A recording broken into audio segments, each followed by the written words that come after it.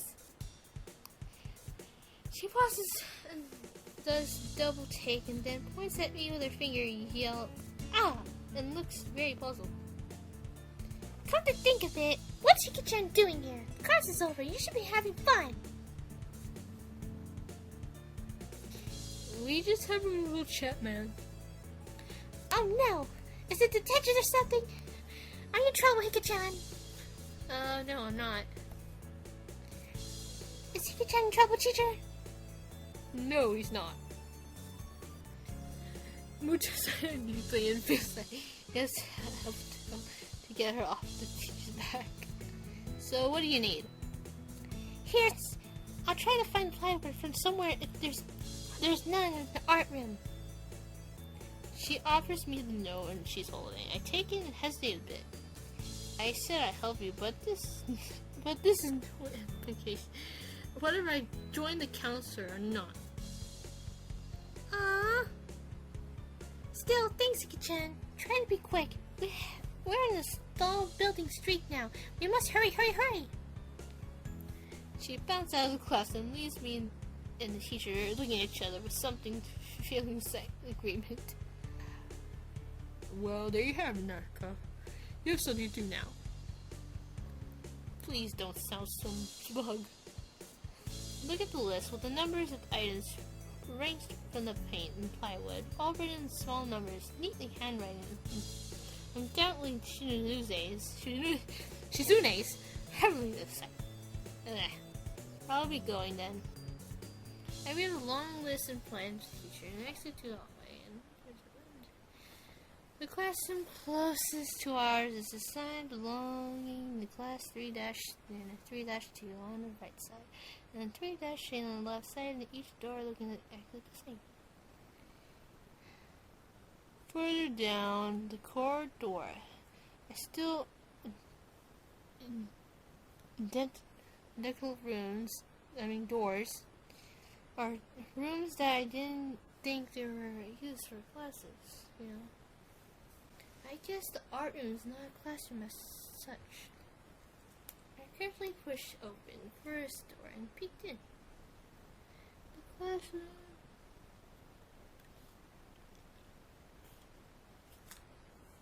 It's a classroom, but it seems rather badly kept or not in use. Am I in the right place? Desks and chairs around the room are thin layered and thus settled them. There are some easels in the corner, so as this looks like the right place. The room is flushed in the sunlight and being from the big windows, shadows creeping along over the desk. Specks of dust dancing in stagnant air and making beams of light almost visible. Jokingly, I call into an empty room. Anybody who... Something catch my eye and I stop missing. What the? Sitting in the desk, short hair, gorgeously wearing a boy uniform, the four is... Oh god. Why are you wearing a boy uniform, man? There's an odd way down, seems causing like a flat cannons, but if press sent here, it tastes back for more. But how did I miss her before? She was sitting in the corner very still, but I still have somehow took her as part of a furnishing statue in the first place. It's not being too obvious today as a whole. The girl seems frozen in place, staring at me with her huge eyes like a rabbit in headlights. She stares at me with her mouth wide open, ready to serve the fork. I stare with my mouth wide open. I didn't finish my sentence, friend. The weird sentence keep us studying silence, punctuated only by the wall and clock ticks and everything. Hello. How should I give this girl?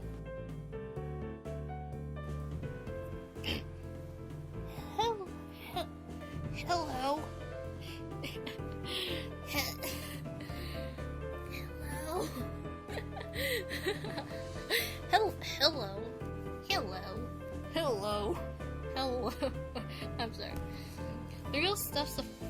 forkful in her mouth, and now stares at me conspiracy while she's chewing. It's a bit awkward. Hello. I was told to pick up supplies from here, from some festival stalls, I think.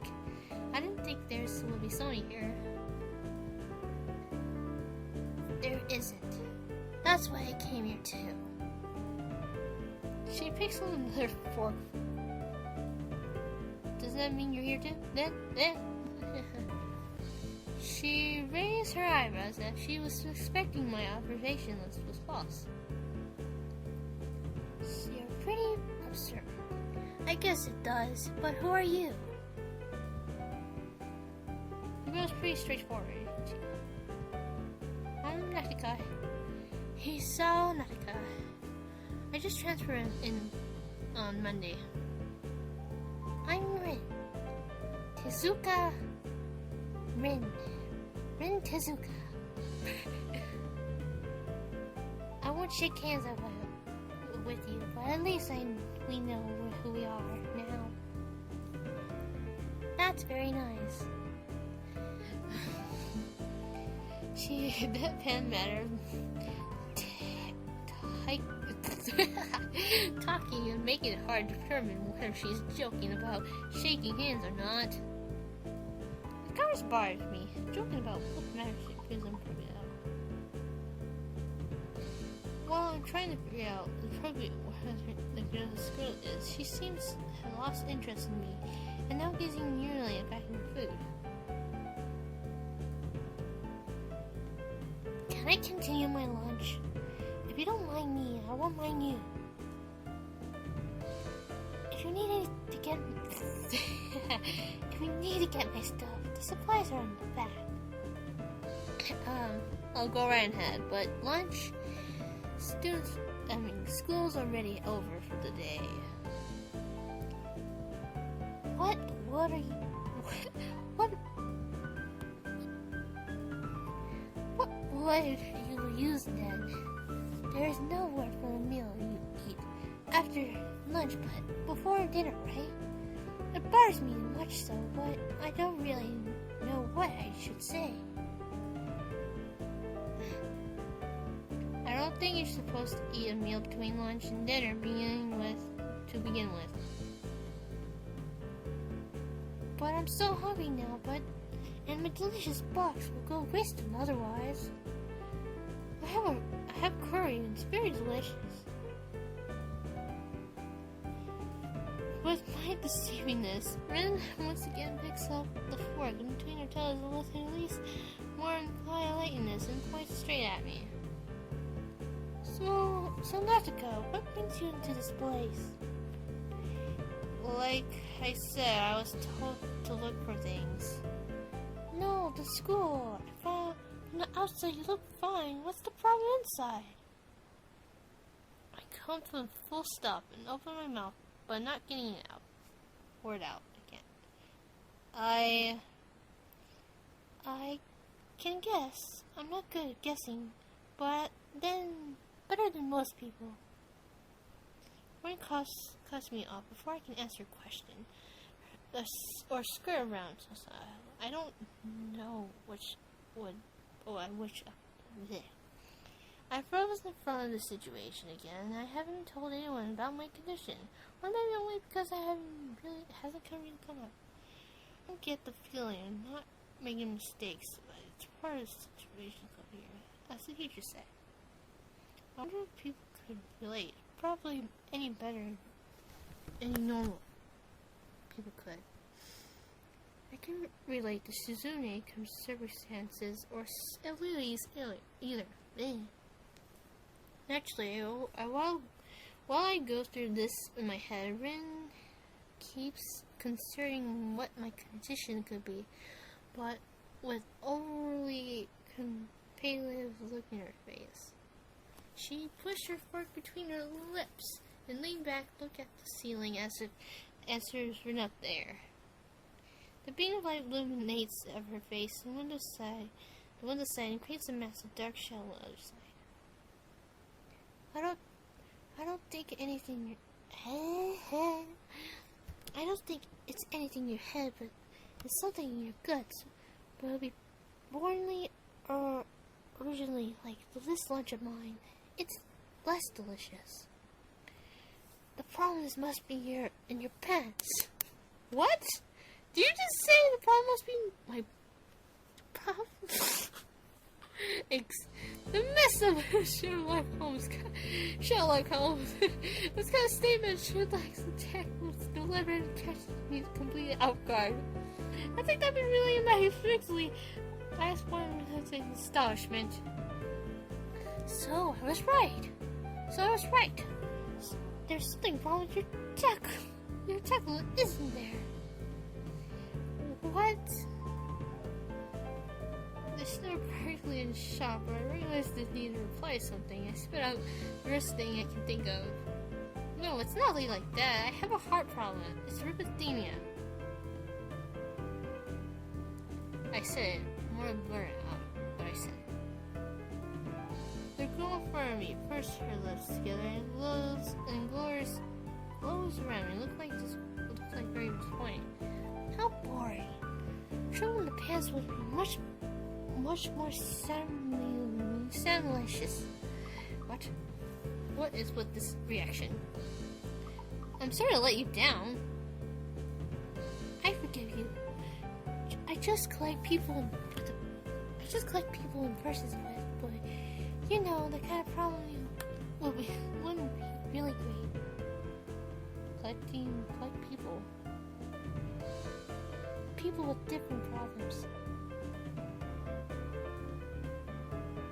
Huh, so you just, like, go around asking people what's wrong with them? Pretty much. I see.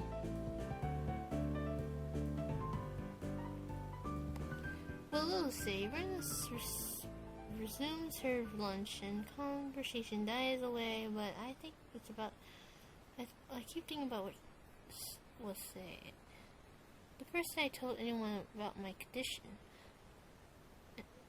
and the other people either had known about it already or heard about it from someone else.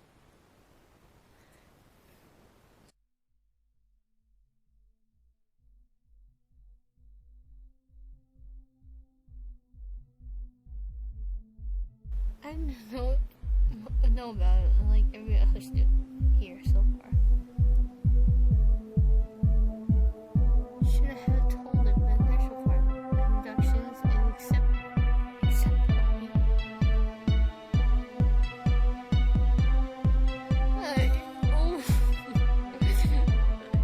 I have a very serious heart condition.